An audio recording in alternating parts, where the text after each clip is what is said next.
एक हम लोग भजन करेंगे, खूब मस्ती में भजन करेंगे। फिर अभी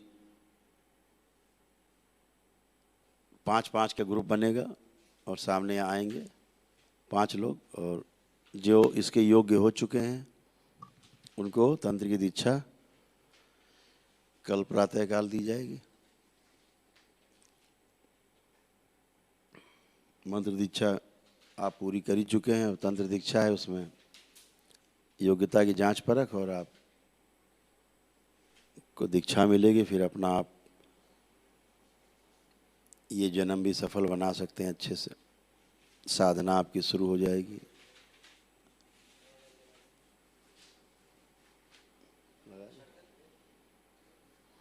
तो भजन करते हैं पूरा डूब के, आंख बंद करके, खूब आनंद में मस्ती करते हुए, झूमते हुए, गुनगुनाते हुए, ताली बजाते हुए, जो करने का मन करे करते हुए भजन करेंगे। जय जय राधा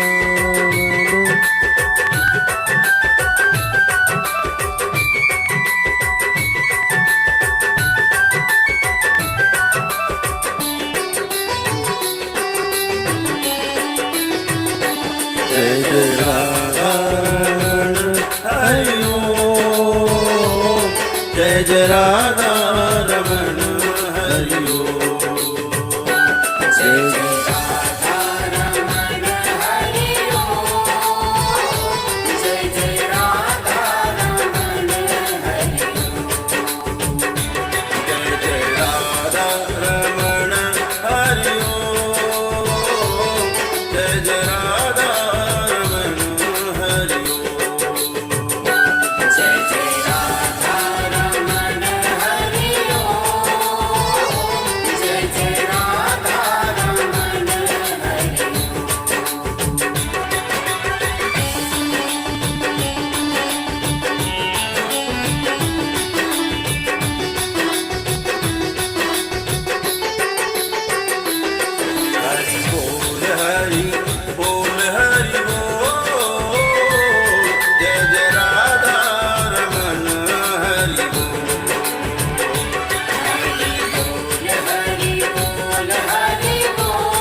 बोल हरि बोल, जय जय राधा रमन हरि बोल। हरि बोल हरि बोल हरि बोल, जय जय राधा रमन हरि बोल। जय जय राधा रमन हरि ओम, जय जय राधा रमन हरि ओम। जय जय राधा रमन हरि ओम, जय जय राधा रमन हरि ओम। जय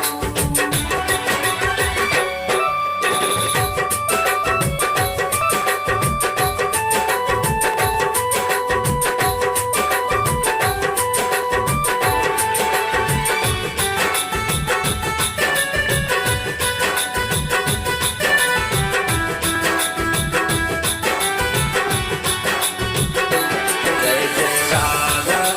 रमन हरि बोल, जय जय राधा रमन हरि बोल।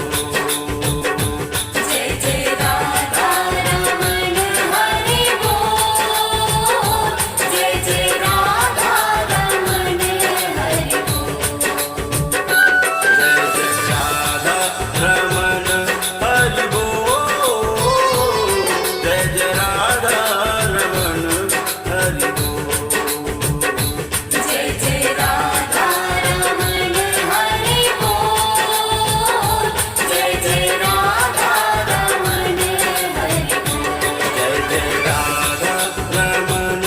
हरि बोल,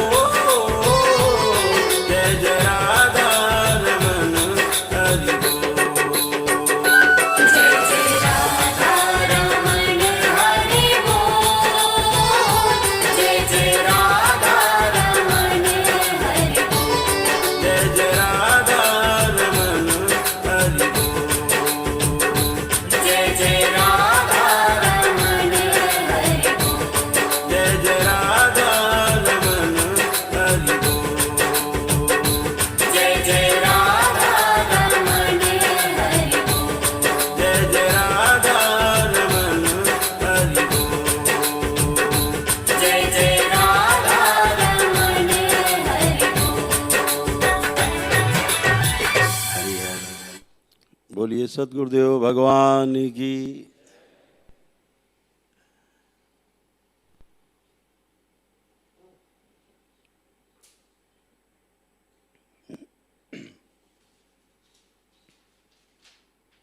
बाबा के जितने भी शिष्य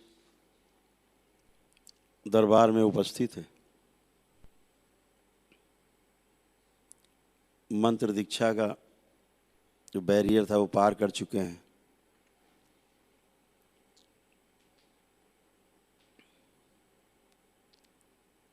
अब तंत्र दीक्षा के लिए अभिलाषी हैं। जितना उत्साह से आपने मंत्र दीक्षा का जो बैरियर है जो आपने पार किया है श्रद्धा के साथ, उतनी श्रद्धा से ये जो परीक्षण है आज आपका कि आपकी योग्यता तंत्र दीक्षा के लिए उपयुक्त हो गई है कि नहीं, उतना ही सरल है।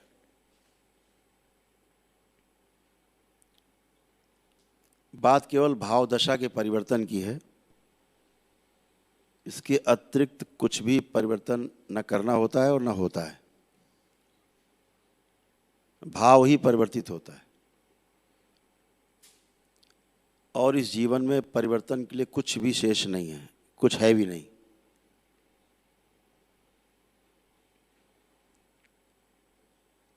आसुरी भाव से हम दैवी भाव की ओर जब यात्रा करते हैं उसे मानवीय यात्रा कहते हैं। इस संक्रमण काल को हम मानवीय यात्रा कहते हैं। एक मानव के रूप में हम वो यात्रा पूरी करते हैं। मानव की यात्रा पूरी होते ही हम देव रूप में प्रतिष्ठित हो जाते हैं।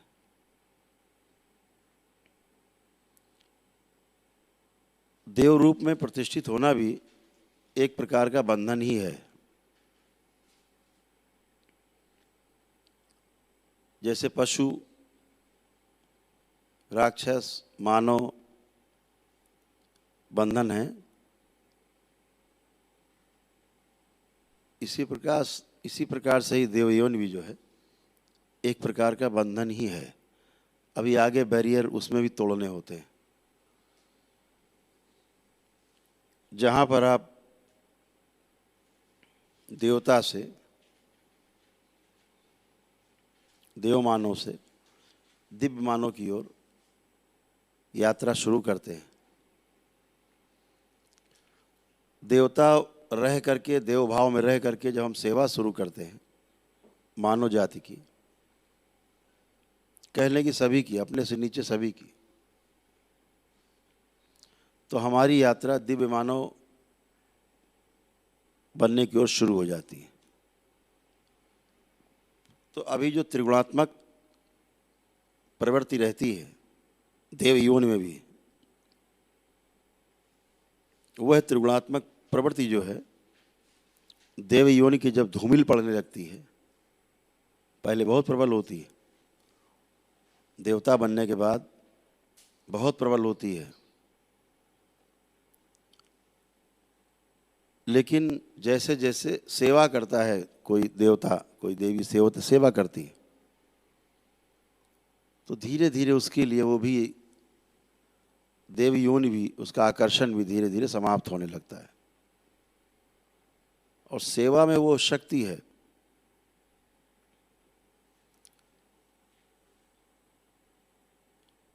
कि हर क्षण आपको नहलाया जाता है। सेवा में वो शक्ति, हर क्षण आपका स्नान होता है, हर क्षण रुकने ही नहीं पाती गंदगी।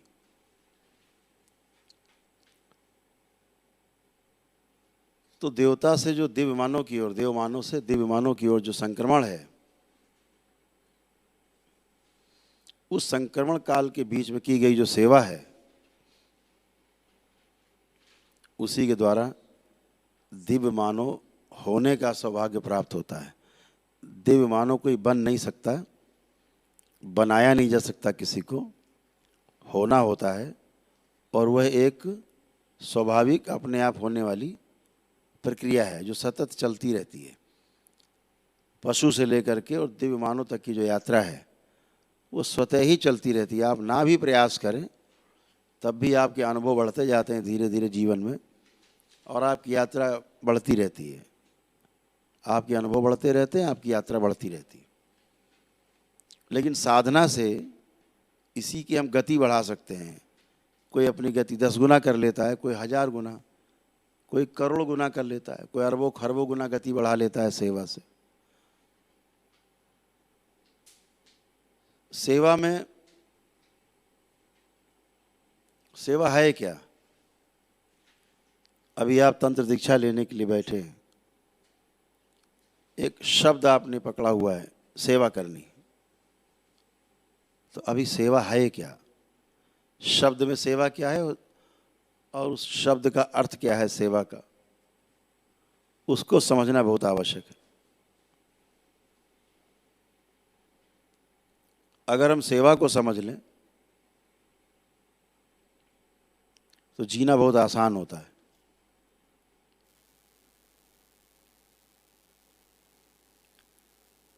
जब भी हम अपने को शरीर मान के जीते हैं, सामने वाले व्यक्ति को भी शरीर मान के ही देखते हैं और वैसा ही व्यवहार करते हैं,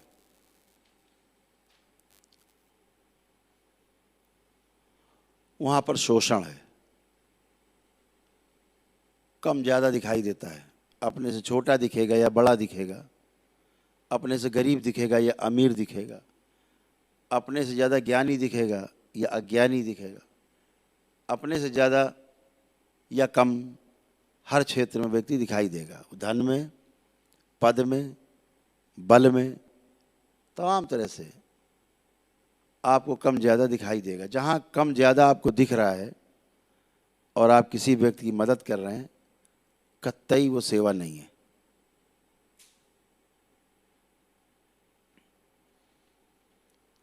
बिल्कुल सेवा भाव नहीं है।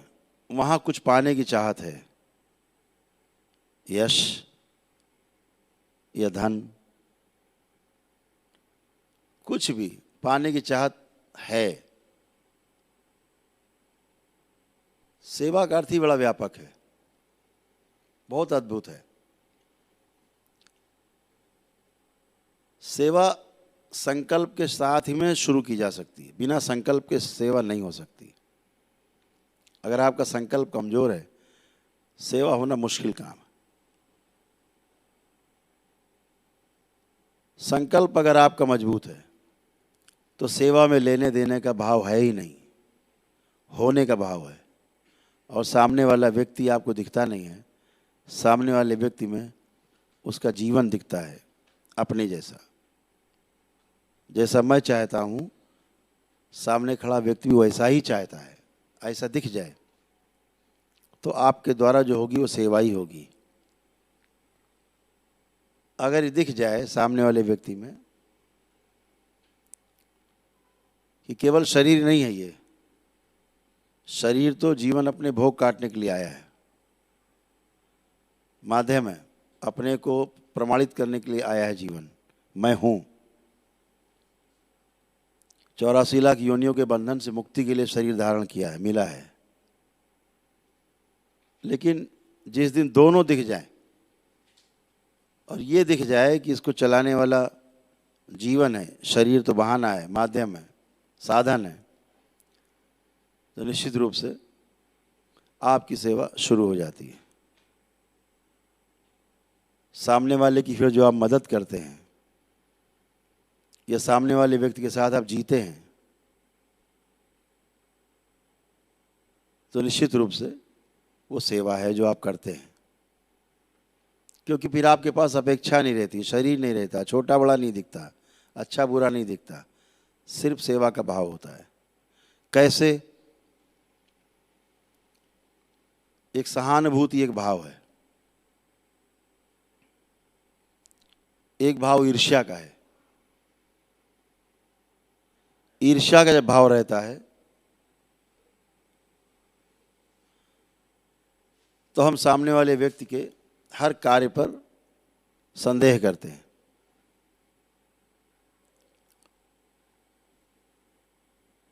ईर्ष्या का भाव है वो जो आपको संदेह उत्पन्न करता है आपके अंदर। एक सहानुभूति का भाव है। ईर्ष्या का भाव क्या करता है? सामने वाले व्यक्ति ने कोई गलती की, आप तुरंत उसके आसपास जो वातावरण है उसमें फैलाने की कोशिश करेंगे, ये आदमी ठीक नहीं है, ये बदमाश है, ये तो ऐसे ही करता है, ये जानबूझ के करता है, ये नालायक है, ऐसा फैलाएंगे। क्योंकि शरीर ही दिख रहा है, शरीर रूप दिख रहा है, छोटा बड़ा दिख रहा है, अच्छा बुरा दिख रहा है। लेकिन वहीं कहीं आपका अपना मित्र हो, उसने कोई गलती भी की हो, अब आपके अंदर उसके प्रति ईर्ष्या भाव नहीं है, तो सहानुभूति का भाव है। तो आप कहोगे अरे गलती हो गई, इससे बेचारे को माफ़ करो, ये तो गलती हो गई है। ऐसा है नहीं, वो हो गई गलती, ऐसा व्यक्ति है नहीं, वो बस किसी कारण से हो गई है, क्षमा करो, माफ़ करो। उसको भी समझाओगे यार आगे से मत करना, ये सहानुभूति का भाव है। क्यों? उसमें अपना जैसा दिख रहा। मित्र में हम स्वयं को देखते हैं। बहुत अद्भुत बात है, ये संसार में एक ही ऐसा है जिसमें हम अपने को देखते हैं, वो मित्र होता है, अपने जैसा। अपनी संतान भी अपने जैसे नहीं दिखती, लेकिन मित्र अपने जैसा दिखता है। मित्र हमारा मिरर होता है, मिरर। समाज में लोग कहते हैं ना, अरे उसकी संगत बहुत बुरी है, उसकी संगत बहुत बुरी है, खराब लोगों से संपर्क है इसका, 4 लोग लफंगे के साथ घूमते, तो उससे पैमाना लग जाता है कि ये भी लफंगा ही है। और अगर 4 अच्छे लोगों के साथ उठना बैठना आना जाना है तो अरे वो बहुत अच्छा आदमी है, उसका तो बड़ा संपर्क अच्छा है। तो अपने जैसा दिखता है।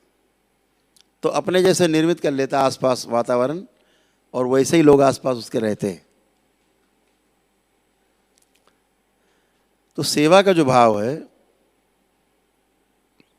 कोई भी आ जाए सामने, दुश्मन भी खड़ा है तो भी हम उसकी मदद करते हैं, क्योंकि वहाँ दुश्मन नहीं दिख रहा है, मित्र भी नहीं दिख रहा है। अपने अंदर एक भाव है कि हमें अच्छा करना है, हमें अच्छा बोलना है, हमें अच्छा देखना है, अच्छा ही रहना है, अच्छा ही बनना है, अच्छा ही सोचना है। तो फिर बुरा हो ही नहीं सकता, देख नहीं सकते। जैसे ये दरबार किसी का बुरा नहीं करता, इसका 100% लक्ष्य रहता है कि सब अच्छे हो, सबका अच्छा हो। ये भाव जब आप में रहेगा प्रबल, आप हर बैरियर तोड़ते जाएंगे, हर बैरियर अपने आप खुल जाएगा, स्वागत करेंगे लोग। जो लोग ताला बंद करके रखते हैं दरवाजे पर, गेट में ताले बंद रहते हैं, नहीं इसके आगे नहीं जा सकते, वही लोग ताला खोल करके, हाथ में माला लेकर के, पुष्प लेकर के आपका स्वागत करने के लिए खड़े होंगे। जब ये वाला भाव आपका बन जाएगा, आप हर बैरियर तोड़ते चले जाएंगे तंत्र में, और तंत्र की नई ऊंचाइयां छुएंगे आप। केवल भाव आपका प्रबल रहे तो कुछ नहीं, क्योंकि केवल एक देखने की जो दृष्टि है, अंग्रेजी में एक शब्द है गेस्टाल्ट। गेस्टाल्ट कुछ भी नहीं है, अंगुलीमाल था, केवल गेस्टाल्ट चेंज हो गया और बौद्ध बन गया, बुद्ध के संपर्क में आया और बौद्ध बन गया, संत बन गया। वाल्मीकि जी अपने जीवन काल में डाकू थे, महर्षि हो गए, ब्रह्मर्षि कहलाए। भाव ही परिवर्तित हुआ है, कुछ भी नहीं चेंज हुआ है, केवल भाव। समझदारी प्रकट हो गई है, अनुभव हो गया है, कुछ उसका अनुभव हो गया जो है ही नहीं, जो अस्तित्व में है ही नहीं, जो क्रिया शून्य है, उसका अनुभव हो गया है। और अब वो बदल गया है, देखने की दृष्टि बदल गई, केवल व्यक्ति वही है।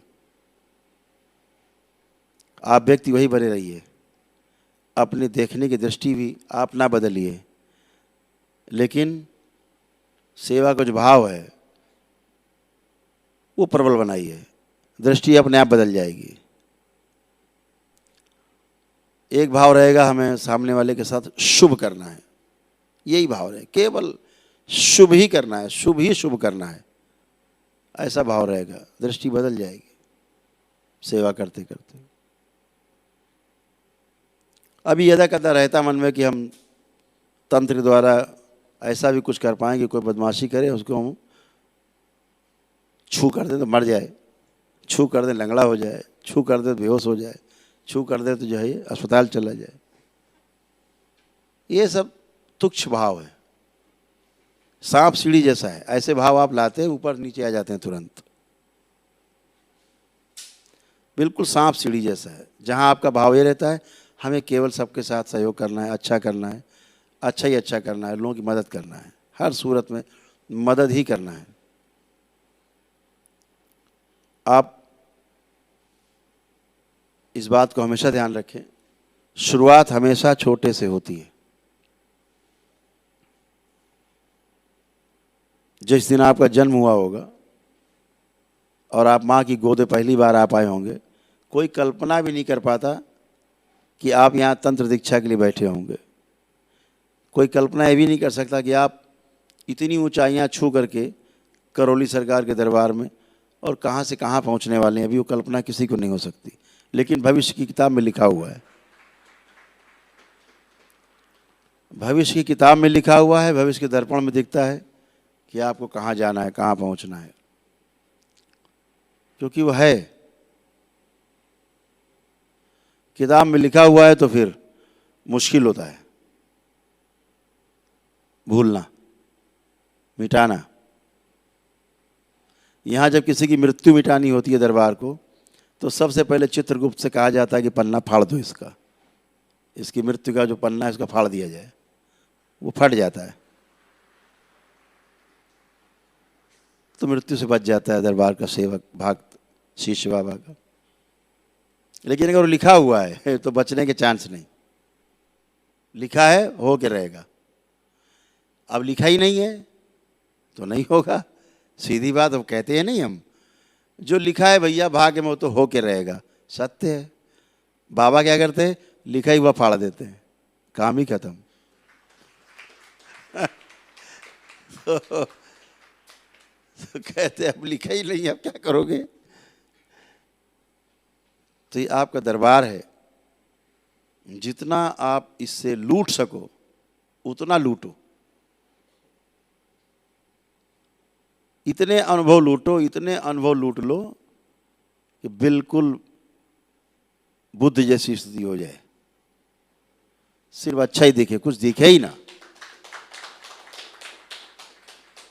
और एक बात आपको बताएं, जो बाहर दिखता है, जो आप करते हो, लोग बाहर देखते हैं, वो असल में बाहर नहीं होता, वो सब आपके भीतर होता है, सब कुछ भीतर है। जैसे आपने मंदिर में अपने बाबा की तस्वीर लगा रखी यहाँ से कि बाबा है हमारे, माँ है हमारी, तो वो आपके अंदर है, हृदय में, इसलिए आपने लगा रखा है। तो जब कोई चीज़ अंदर रहती है तो उसका जो प्रस्फुटन है, उसका जो प्रकटीकरण है, वो बाहर दिखता है। अगर कोई व्यक्ति कृष्ण को मानता है तो उसके घर में कृष्ण की फोटो मिलेगी जरूर, क्योंकि उसके हृदय में है। कोई हनुमान जी को मानता है तो उसकी फोटो घर में मिलेगी जरूर, क्योंकि उसके हृदय में है फोटो। तो जो हृदय में रहता है वो बाहर हमारे आसपास दिखता है। तो अगर बाहर अच्छा अच्छा कर रहे हैं, निश्चित रूप से अंदर वो अच्छा अच्छा भरा हुआ है। इसी को बढ़ाना है, और सेवा से आप बढ़ा सकते हैं। और इसी तंत्र के माध्यम से 84 लाख योनियों के बंधन से, जन्म मरण के बंधन से छुटकारा पा करके आगे अनंत की यात्रा पर निकल सकते हैं। इससे मुक्ति पा करके इस मर्त्यलोक से, जहाँ दोबारा जन्म नहीं हो, इस मानव शरीर में सारे इच्छा विचार आशाएं नष्ट हो करके सदा सदा के लिए सारे यहाँ के संकल्प नष्ट हो करके, और आप बंधन से मुक्त हो करके और आगे की यात्रा की ओर बढ़ते हैं। तो इस मर्त्य लोक से आगे की लोक की यात्रा शुरू होती है। फिर इस लोक में इस रूप में, बंधन के रूप में आना नहीं होता है। अगर आना होता है कभी तो स्वतंत्रता के साथ आना होता है, बिना बंधन के आना होता है, और वो जानबूझ के आना होता है। जैसे कोई व्यक्ति, किसी ने एमए पास कर लिया है, अब उसको कहा जाए भाई कक्षा 5 के स्कूल फिर भर्ती होना है आपको जाके, ठीक है बोला कर दो, चला जाए कक्षा 5 वाली में, 2 दिन कापी किताब पलटेगा, पूरे साल भर की परीक्षा एक ही दिन में दे देगा, कहेगा ठीक है। वो जानबूझ के आया, उसे कोई भय नहीं होगा परीक्षा से, किसी परीक्षा से कोई भय नहीं होगा। एमए पास है, वो जा चुका है 5वीं 6ठी 7वीं क्लास क्रॉस करके, बीए में कर चुका है, तो उसके लिए कुछ भी नहीं, वो तो जानबूझ के आया। कोई भय नहीं परीक्षा का, कोई भय टीचर का नहीं, कोई भय किताब से नहीं। तो इसलिए इसी तरह से होता है, जानबूझ के जो दोबारा इस मर्त्यलोक में आता है, निर्भय होकर आता है, और फिर आगे वालों को दिशा देता है। ऐसे भी लोग हमारे समाज में हैं, इस धरती पर ऐसे लाखों लोग हैं। कोई 2-4 को शिक्षा दे पा रहा है, कोई 2-4 लाख को शिक्षा दे रहा है, लेकिन हर जीवन अपने अपने क्षमता के अनुसार, शरीर की क्षमता के अनुसार, व्यवस्था के अनुसार सक्रिय। ऐसे ही आपको प्रयास करना है कि हमें आगे बढ़ना है, तो अपना भाव स्थिर रखना है, अपना भाव अच्छा रखना है। बाबा माता से रोज़ प्रार्थना करनी है कि बाबा माँ, हमें आप जो संकल्प हम कर रहे हैं, ये भी हमारा संकल्प है कि हमारे अंदर कभी अहम ना आए, कभी हमारे अंदर किसी को नष्ट करने की भाव ना आए, कभी किसी को दुख पहुंचाने का भाव ना आए। मेरे द्वारा सब अच्छा ही अच्छा हो, ताकि मेरे कर्म अच्छे हों तो मेरे भोग भी जो है अच्छे होंगे, और हम अग्रसर हो पाएंगे अपने संकल्प की ओर कि हमें इन 84 लाख योनियों के बंधन से मुक्ति पानी है। अच्छा ही अच्छा करना, अपने कुल का नाम रोशन करके जाना है। जहाँ हमें जन्म मिला, हमें सहारा मिला इस बंधन से मुक्ति के लिए, हमें उस कुल का भी मान रखना है। तो ये बात हमेशा आपको ध्यान में रखनी है कि हम तंत्र दीक्षा में जा रहे हैं तो हमें सब अच्छा ही करना है, केवल अच्छा करना है, उससे आपके कभी भोग नहीं बढ़ेंगे, आपको कोई गलत चीज़ नहीं भोगनी पड़ेगी। समझ पा रहे हैं?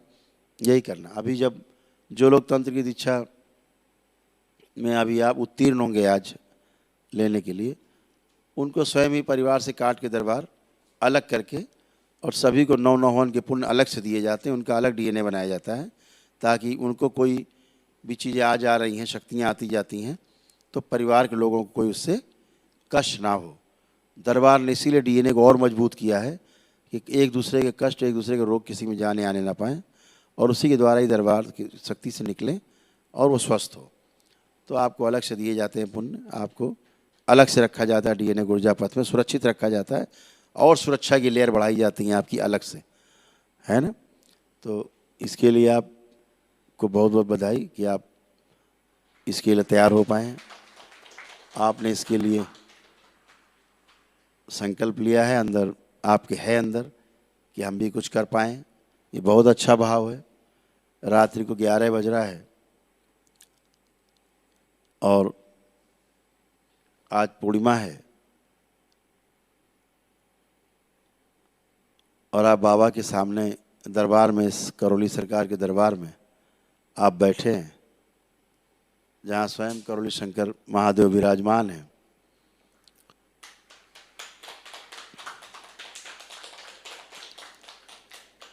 जहाँ माँ की गोद में अपनी हैं। इतना अद्भुत क्षण है ये, हमेशा याद रखिएगा इस क्षण को, अपने हृदय में संजो के रखिएगा। जब भी कभी मौका लगे इस क्षण को जरूर ध्यान करिएगा, आपको बहुत आनंद आएगा। बोलिए सद्गुरुदेव भगवान की। बहुत ध्यान से आपने सुना, इसके लिए धन्यवाद। अभी सभी लोग एक एक करके आएंगे, उनका परीक्षण होता जाएगा, और आज लग रहा है दरबार को ज़्यादा ही मेहरबान है, आज ज़्यादा लोग सेलेक्ट होंगे मुझे लग रहा है, क्योंकि पहली बार दरबार बहुत ज़्यादा कड़ा था, काफ़ी कड़े थे। अभी कुछ सुरक्षा बढ़ाई गई है, जिससे आप जो है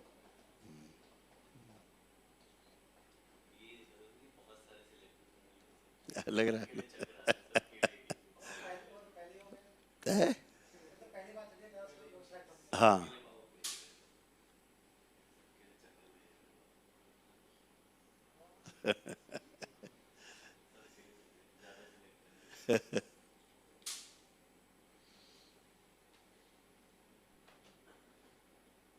हाँ, वो भी आ जाए। अभी क्या होगा कि जो तंत्र दीक्षा ले रहे हैं, तंत्र दीक्षा में जो लोग पास हो जाएंगे, पास होके बाद तंत्र का जो बीज मंत्र मिलता है, वो जब सिद्ध हो जाएगा तो उसके बाद फिर उनको बुला करके, जिनका सिद्ध हो चुका होगा, फिर दरबार एक प्रक्रिया गुप्त रूप से करवाएगा उनको, वो सार्वजनिक नहीं होगी। उनको समय दिया जाएगा, वो लोग आएंगे, फिर कुछ उनको हवन होंगे स्पेशल, अलग से दरबार कराएगा बिठा के, सब अलग से ही होंगे विशेष रूप से। वो मामला गंभीर है।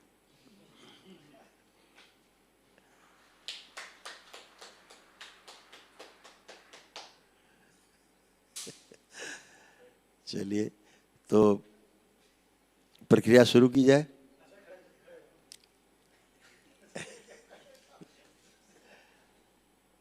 दरबार के सेवक प्रक्रिया शुरू कराएं।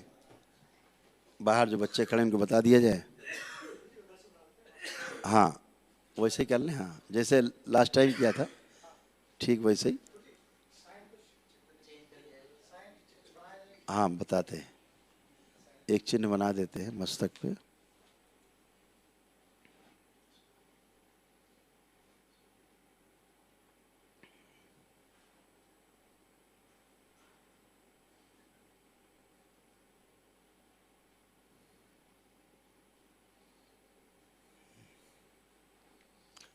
जैसे आप लोग देखते हो ना, वो चिन्ह होता है मस्तक पे दशांश का।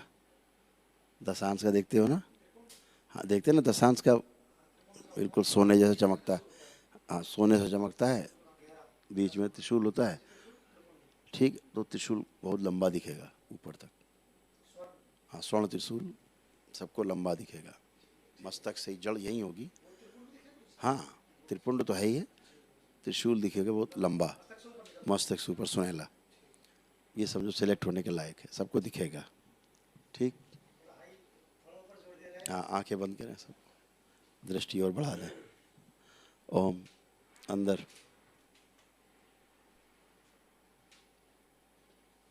बैलेंस। दिव्य दृष्टि खोल दी जाए, पुनः सबको दिव्य दृष्टि से जोड़ दिया जाए ताकि सब बच्चे एक साथ देख सकें। ओम शिव, बैलेंस। 3 बार बोलो ओम नमः शिवाय तुम लोग, बैलेंस। अब सब देख पाओगे हमारे साथ साथ। हरिहर।